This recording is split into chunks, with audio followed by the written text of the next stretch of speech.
জীবনের সংশোধন প্রয়োজন। বর্তমানে তথ্য প্রযুক্তির যুগ চলছে। মানব সভ্যতার উন্নয়নে এর ভূমিকা অপরিসীম। তথ্য প্রযুক্তির ছোঁয়ায় আমরা মুহূর্তের মধ্যে বিশ্বকে জানতে পারছি খুব সহজে। জাতীয়, আন্তর্জাতিক, শিক্ষা, বিনোদন ও খেলাধুলা সহ সব বিষয়ের ভাণ্ডার হচ্ছে ইন্টারনেট।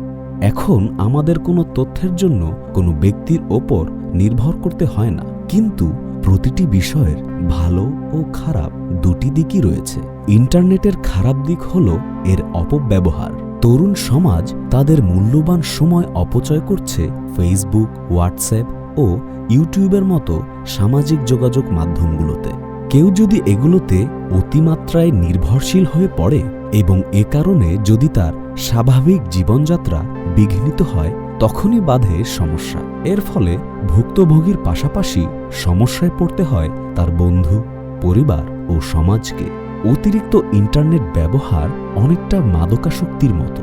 এতে করে স্থূলতা, ঘুম কমে যাওয়া, সৃজনশীল চিন্তাভাবনায় প্রতিবন্ধকতা সৃষ্টি হওয়া, মানসিক অস্থিরতা সৃষ্টি হওয়া সহ নানা সমস্যা দেখা দেয়। এই ধরনের আসক্তিময় জীবন থেকে খুব সহজে কেউ বের হতে পারে না। সৃষ্টিকর্তা আমাদেরকে ভালো মন্দ বোঝার জ্ঞান এবং বিবেক দিয়েছেন। আসুন আমরা এই জ্ঞান এবং বিবেককে ব্যবহার করে একটি নিয়ন্ত্রিত জীবনযাপন করি।